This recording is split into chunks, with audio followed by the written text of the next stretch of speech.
Good morning, everyone. Would you please join in our gathering hymn, Morning Has Come?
Good morning and welcome everyone to First Unitarian Church here in Portland, Oregon.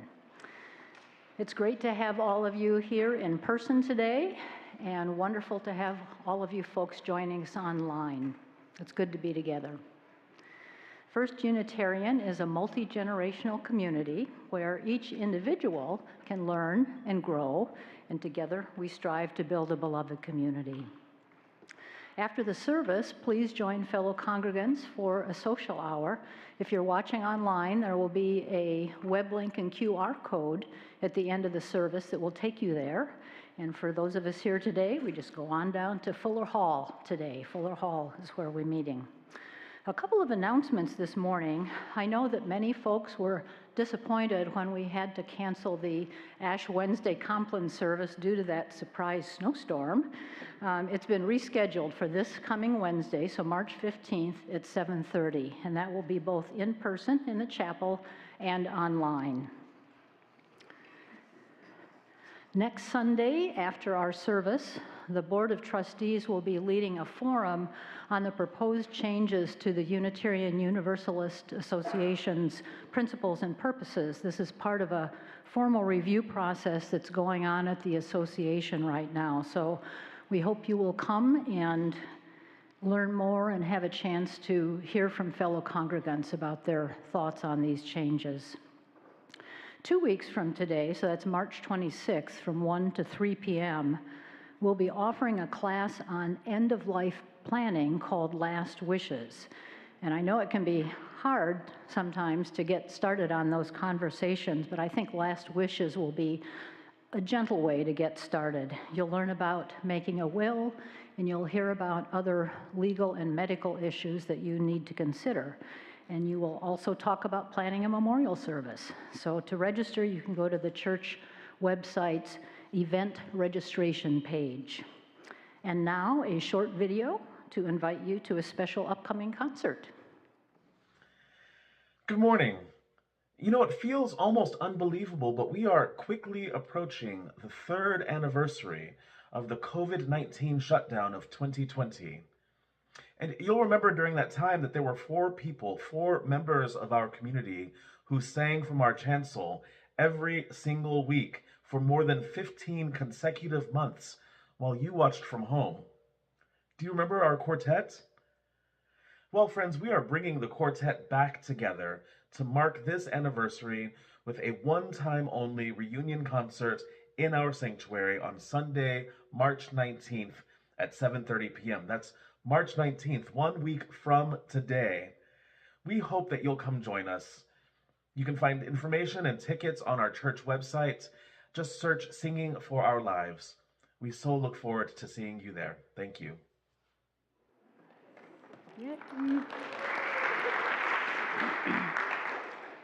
And now let's take a moment to greet one another this morning. If you're online, you can use the chat option. And if you're here now, it's time to say hello.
Reverend Tom will light our chalice this morning.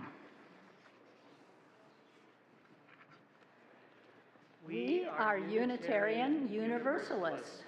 We light this chalice in faith, in hope, and in love.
Words for our call to worship today come from poet Rita Dove.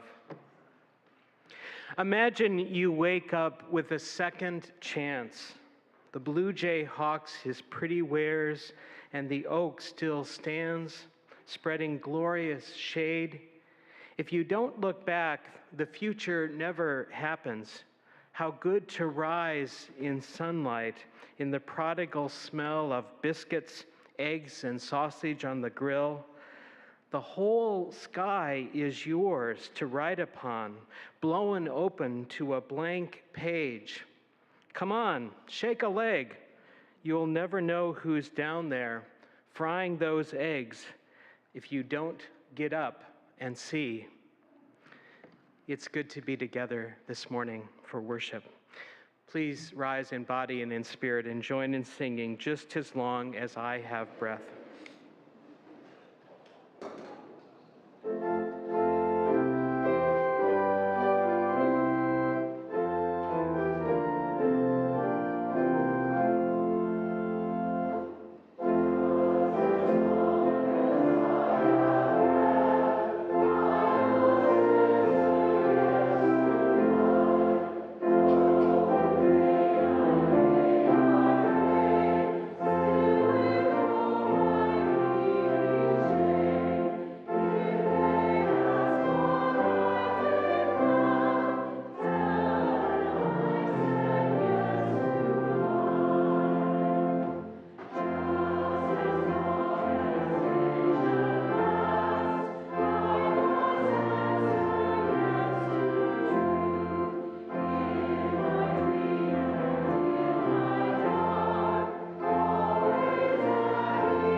Join me now in our responsive reading by Joy Harjo, The Stuff I Need.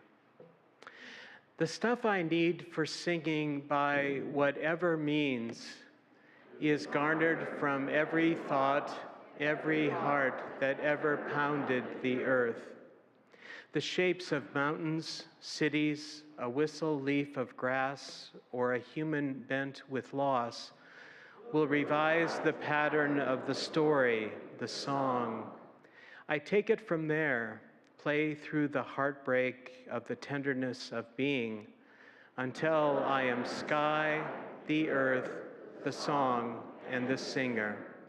Please join now in our doxology, Spirit of Life.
Today is Foundation Sunday in our church, when we recognize our church foundation and its good work. And each year we have a testimony on behalf of the foundation, and this year that's going to come from Marty and Ron Yoder. Welcome.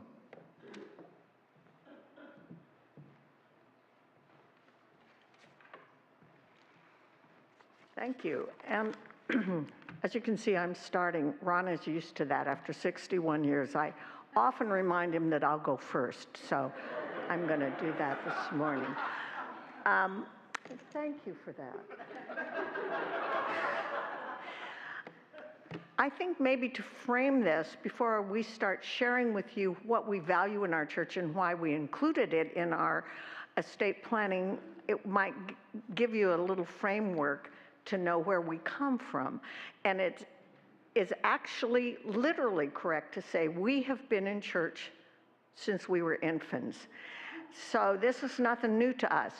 But that framework provided us with an understanding for church that included commitment to regular attendance, engagement, and support. So 20 years ago, when we evolved into Unitarians, we brought that attitude with us.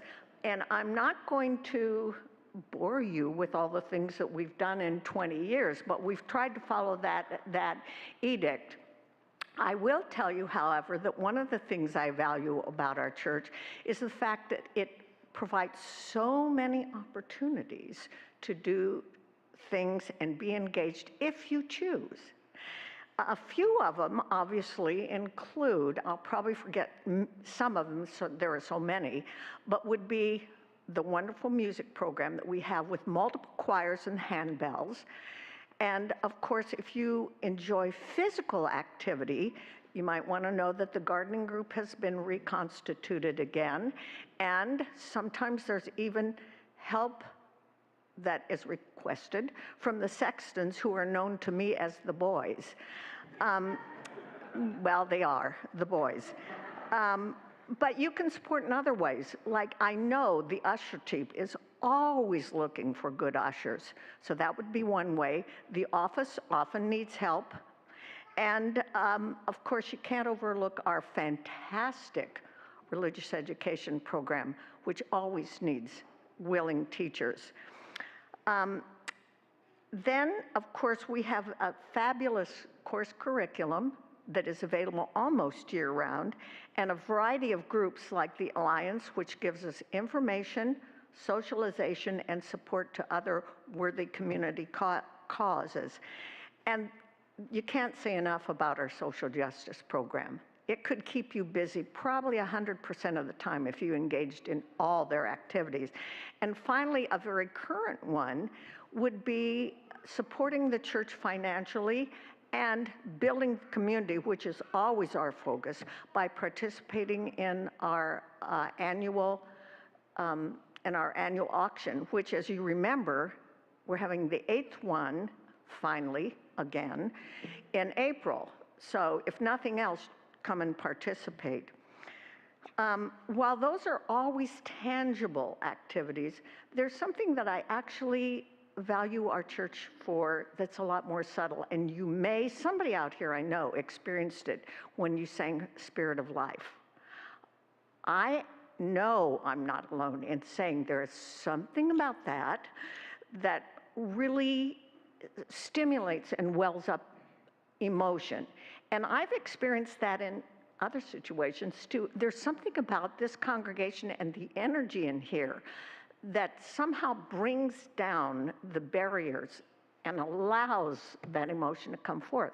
In fact, I recall one time I was standing during a final anthem, and it happened. And I became aware that the woman standing next to me, who was a stranger to me at that point, was also weeping. So, I may start now. We held hands and wept together. And I welcome you to do that here, because that's one of the things. I practiced this, and I thought I was going to get through this. This really annoys me. Anyway, anyway, that's one of the things I value about our church, because they not only give you something for your head, they give you something for your heart.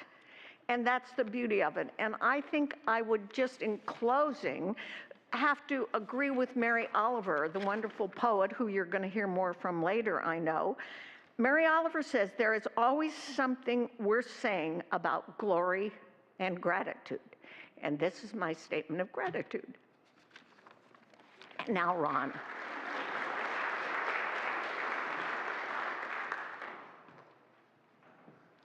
I say ditto. I have a small cravat to extend that thought. I realize that we're coming out of a pandemic, and we live in troubled times, and that's not going to change.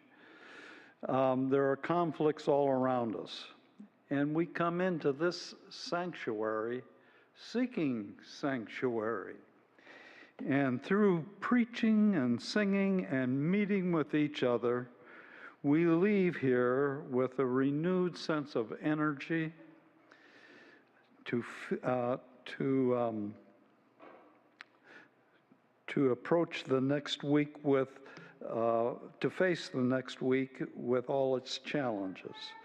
That's why this congregation plays such an important role in my life, and that it helps me stay grounded. Thank you.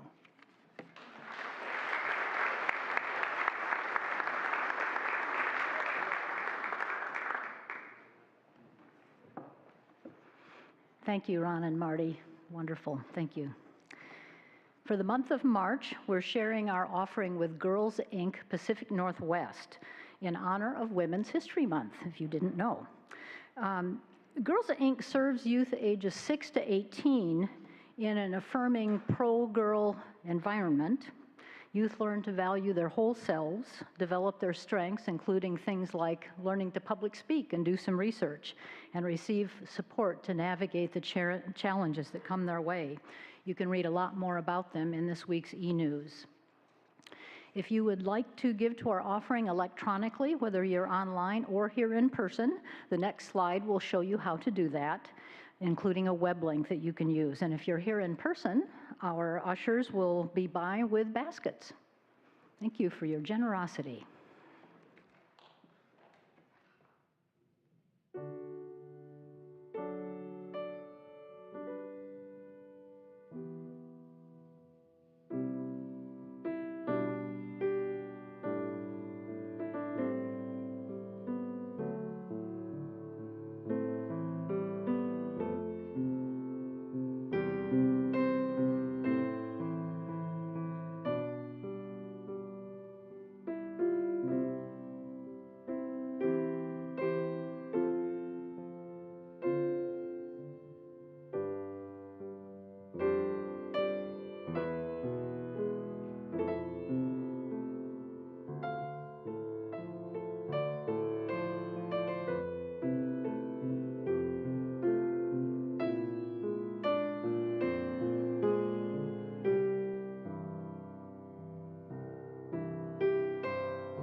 Each week, we make space in our service to name the concerns of our community life. We're a caring community, and pastoral care happens through our ministers and our lay ministers who hold the prayers of the congregation throughout the week. If you're here in person, you can light a candle in either one of our side galleries and write down a prayer request.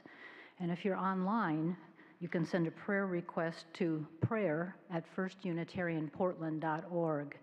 If you'd like to have a concern mentioned here in the service and also mentioned in our weekly e-news, you can email that to parishconcerns@firstunitarianportland.org. And we do have several concerns to mention today. Board member Caitlin Hill is heartbroken to share that last Sunday, March 5th, their mother-in-law, Peggy Bridges, died very unexpectedly at her home in Alabama. Peggy was someone who understood that the love of Jesus was unconditional and radical, which made her a bit of a rebel among her Christian peers and family. Caitlin asks that you especially think of their spouse, Sam, and wish them rest, recovery, and feelings of safety as they both return from Alabama today. Jeff Scott asks for prayers for himself and for his mother, Catherine Scott. Catherine entered hospice care after living with cancer for the last several years. They would appreciate our support and caring thoughts in the days ahead. And an update on Barry Sutton, who has been part of our congregation for many years. I think some of you remember that Barry suffered a stroke in December, and he spent over 2 months in the hospital recovering. He was recently released to a foster home just a few days ago, but then yesterday he suffered a seizure, and he's back in the hospital. So we continue to hold Barry in our prayers. Will you pray with me now? Sweet Spirit, that very heart of our tender hearts, that thing which calls us here of a Sunday to gather in person, online, in love, in friendship, in curiosity. Some of us come today as visitors, maybe even complete newcomers to this faith, seeking something. We're so glad you're here. Some of us are stoked and eager, ready to rise up against the world's injustices. And some of us are raw and aching. Caitlin and Sam, Jeff and Catherine, Barry, unnamed others, needing that balm of kindness of our caring community. And this good place holds us all. Amidst our lives that are full to the brim with busyness, we make time to be here today as a precious gift to our yearning hearts. There is so much to grieve in this sad old world. There's no need to spell it out, we know. But it can sidetrack us from reveling in the loveliness everywhere. That first peep of spring, crocuses ubiquitous, wonderful music, children's laughter, good friends, a full moon on a crystal clear night. Antidotes all to heavy hearts. And so we pray to whatever, to whomever, to ourselves, to each other, doesn't matter.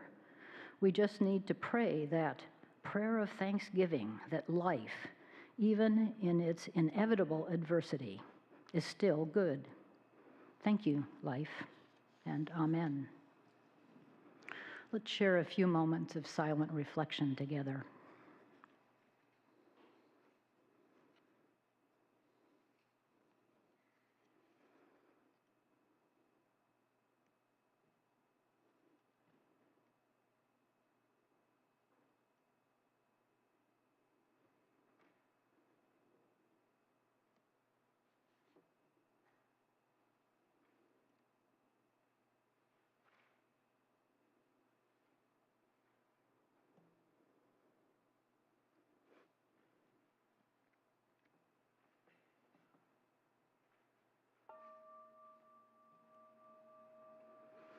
Let's remain seated as we sing together, Filled with Loving Kindness.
Our reading this morning is by poet Mary Oliver, When Death Comes. When death comes like the hungry bear in autumn, when death comes and takes all the bright coins from his purse to buy me and snaps his purse shut. When death comes like the measles pox, when death comes like an iceberg between the shoulder blades, I want to step through the door, full of curiosity, wondering, what is it going to be like, that cottage of darkness? And therefore, I look upon everything as a brotherhood, a sisterhood, a siblinghood, and I look upon time as no more than an idea. And I consider eternity as another possibility. And I think of each life as a flower, as common as a field daisy, and as singular. And each name a comfortable music in the mouth, tending as all music does towards silence. And each body a lion of courage and something precious to the earth. When it's over, I want to say, all my life I was a bride married to amazement. I was a bridegroom taking the world into my arms. When it's over, I don't want to wonder if I have made of my life something particular and real. I don't want to find myself sighing and frightened or full of argument. I don't want to end up simply having visited this world.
Robert Fulghum, a UU minister who wrote a book several years ago now called All I Really Need to Know I Learned in Kindergarten, tells the story in another one of his books of choosing the place where he would one day be buried. After thinking about his options for some time, he chose a plot in the oldest cemetery in Seattle, and because sometimes the records of that place were of just who was buried where were not always accurate, the cemetery had a policy that a grave had to be dug up before it could be sold to someone. The goal clearly was to avoid any big surprise several years down the road. Well, Fulghum decides he wanted to be there for this exploratory digging, and he writes how he was stunned by the experience. His words now, "Now, I had stood beside empty graves many times before, but never beside my own grave. For days, I couldn't get that image out of my mind. Not only was the man in the mirror going to be buried here, I was going to be buried here." Now, Fulghum writes that as a minister, there had always been a distance between him and his thoughts about his own death and what he was often called upon to do in relation to others. After all, he said, he was the professional. He says that he could empathize with the funeral director who said to him, "I make the mistake of thinking death happens to other people, but not to undertakers." The truth is, friends, we are all going to die someday. It will be something that we will all experience, even undertakers and yes, even ministers. For each of us, I expect, we have our particular images or thoughts about death, or perhaps mainly we choose that path of denial. Perhaps we often hear about the deaths of congregants or loved ones when we gather here on Sundays. We may even imagine our own death being named here in this sanctuary one day. But each of us is shaped by our own particular experiences with death. In my own life, the death of my father when I was just 7 years old has very much shaped my life. It took me years to make my way through that experience, including for many years the unstated assumption that I would die young. But that experience has also made me kind of fascinated by death most of my life. I find myself very, very curious about it. Recently, I had the experience of talking with someone well into middle age who said that they had managed to go through life to this point with hardly any losses in their life. Now they find themselves exploring that territory of loss and grief with a significant loss. They said, "I feel like I kind of missed that lesson just until very recently. It feels as if I have some catching up to do." Yes, I think each of us comes to have our own particular relationship with death and its meaning. More often than not, from my experience, it's not something that a lot of us maybe think a whole lot about. In fact, denial may be one of the primary ways that our culture teaches us to deal with death. I love that line. I think it's attributed to Sigmund Freud. "If one of us should die first, I think that I would go and live in Paris." Maybe you'll die, but I'm not so sure about me. This coming week will mark the 3rd anniversary of when so many things in life shut down in the midst of the COVID epidemic. Our church services went virtual. Kids all of a sudden were attending their classes online. Many of the regular places we were used to going suddenly were just shut. In-person visiting with people we love suddenly became kind of dangerous and certainly curtailed. In life seemed to simply change almost overnight. And here we are now 3 years later. Now we're kind of back to normal or on some path towards something like normal. But what are the ways that life won't go back to normal? What about our sense of safety in the world? What's safe to do and what's not so safe to do even now? And what are the patterns that we've come to know, by choice or by not, that will likely remain? What are those patterns, those habits that are now in the past and likely to never, ever come back? To the extent that COVID may have brought life and death closer through these years, what lessons might it offer us in terms of how it is we live? Frank Ostaseski is the co-founder of the Zen Hospice Project in San Francisco. He says the awareness of dying can very much inform how it is we live. He says, in light of dying, it's easy to distinguish between the tendencies to lead us toward wholeness and those that incline us towards separation and suffering. He says we can harness the awareness of death to appreciate the fact that we are alive, to encourage self-exploration, to clarify our values, to find meaning, and to generate what he calls positive action. In the impermanence of life, he says, that we can find perspective. Ostaseski summed up 5 lessons he's learned from people working with people at the end of their lives. He sums them up as his guiding principles on how we might live and also how we might prepare to die. Don't wait. Welcome everything. Push away nothing. Bring your whole self to the experience. Find a place to rest in the middle of things. Cultivate a don't know mind. Now, those are not bad principles to follow no matter what it is we're thinking about. He says that they have served him as reliable guides for coping with death, and as it turns out, they are equally relevant guides to living a life of integrity. Now, should I say here that death can take so many forms? There are deaths that fit into what I might call the order of things. We get older, we slow down, we eventually come to die. We don't have, hopefully, a lot of unfinished business. And then there are those deaths that don't so easily fit into the order of things. The loss of children or young people, deaths that are at the hand of violence or hatred. It's hard, perhaps impossible, to fit those in what might be called some order of things. Those deaths are the ones that are the most difficult, the hardest to put into some larger context.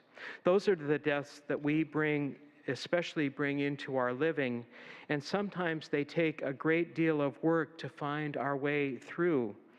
Or maybe we don't. Maybe they're the source of us simply finding ourselves stuck along the way. What most of us hope for, I think, is to be able to have what we might call a good death. I often hear words like quick and peaceful in this context. But sometimes in our modern culture, that can actually be more difficult than we may think it should be. One of the complexities of living in this particular time in history is that we live amid incredible medical achievements. People now survive things that a generation or two ago would have meant a death.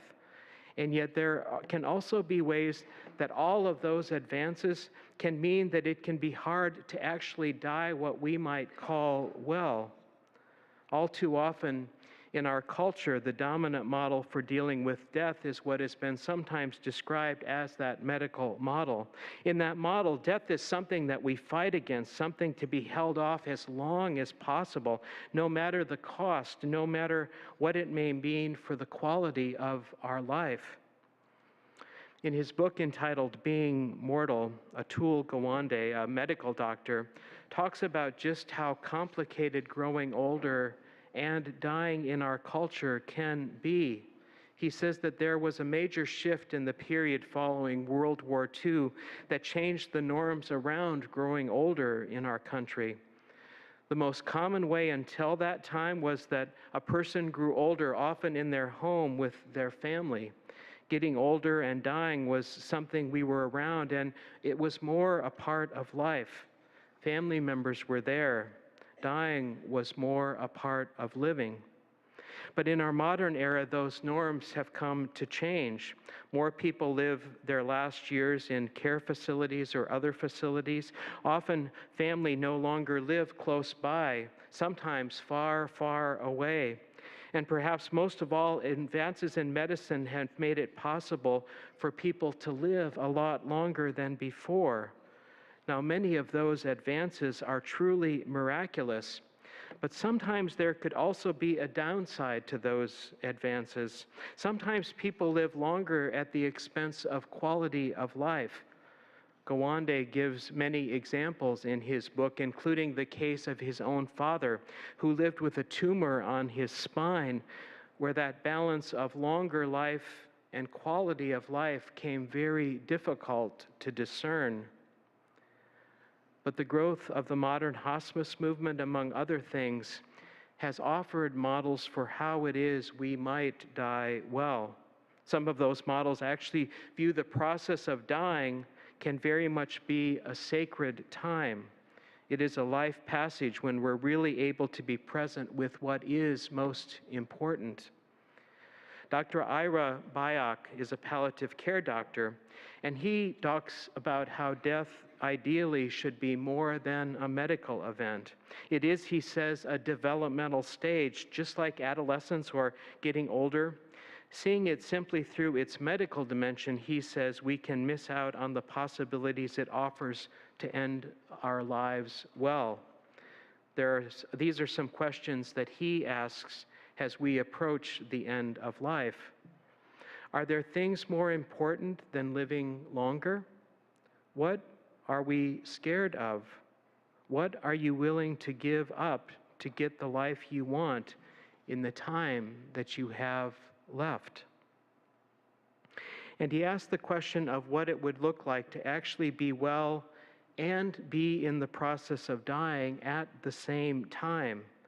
That throughout life, even through death, we manage a sense of wellness, a sense of integration as a person goes, as people, as we go through the stages of life.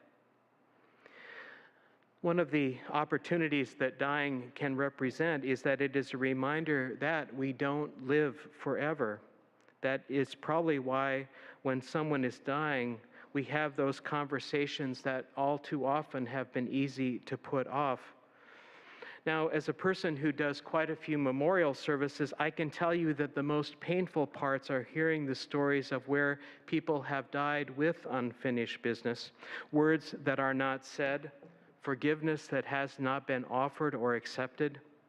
Hopefully, at the end of life, we're given the opportunity to get to that place of reconciliation, that place of healing, that place of wholeness.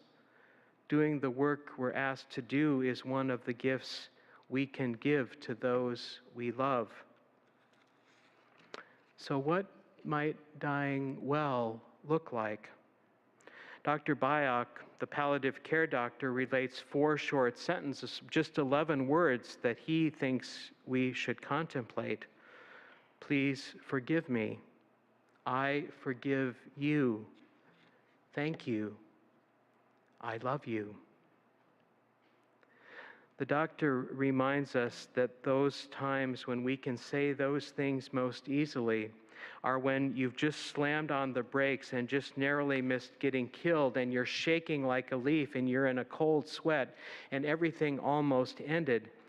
He says that's when it becomes really easy to pick up your cell phone and call your spouse or your parent or your child or your best friend and say those things. He says there's something in moments like that that simply can shake us free. When we realize that we may not have a lot of time, some things, some priorities become very, very clear. He says times like these can make Buddhists out of all of us, that they can shake us off the illusion of immortality.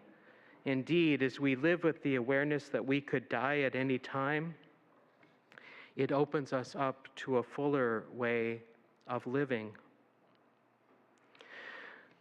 Forrest Church was a well-known Unitarian Universalist minister who served All Souls Church in New York City for many years. He preached in this pulpit more than once. He died in his mid-60s of esophageal cancer about 10 years ago, and he wrote beautifully about that end-of-life journey. Death, he said, is not life's goal, only life's terminus. The goal is to live in such a way that our lives will prove worth dying for. This is where love comes into the picture. The only thing that can't be taken from us, even in death, is the love we give away before we go.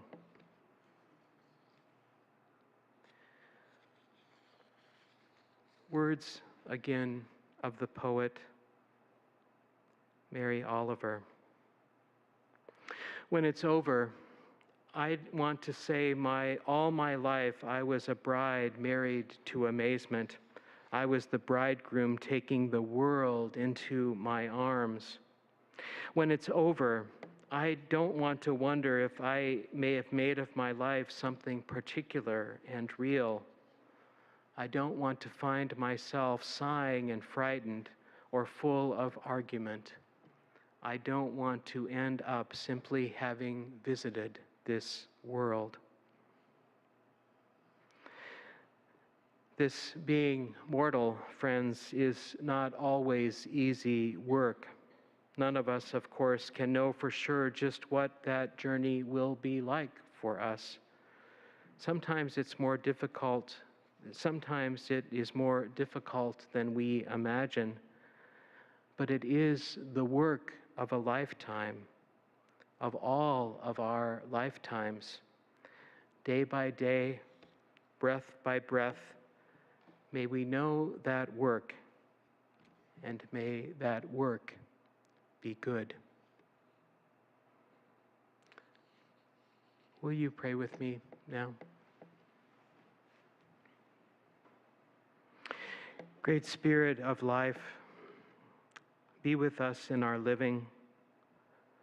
Be with us in our dying, too.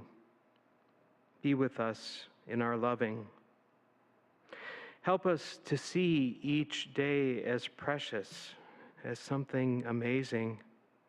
Help us to see how the most important thing we leave behind is the love we have brought into the world, the love that lives on even after death.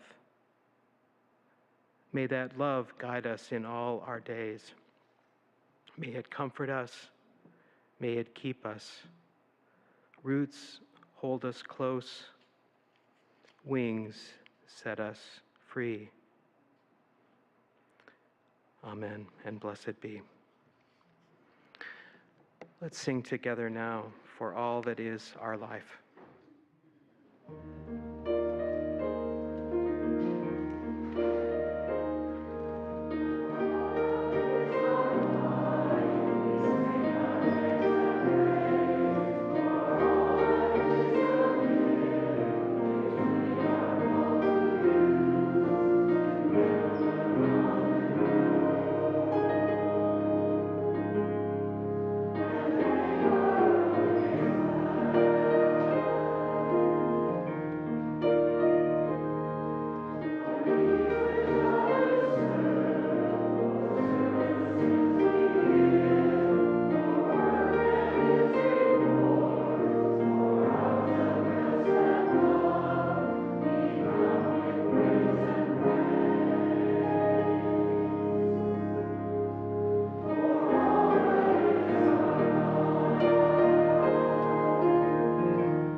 from this place, in all your days, may you give yourself to love, and may that love hold you no matter what it is life brings. This is the day we've been given. Let us rejoice in it and be glad. Go in peace. Practice love. Amen.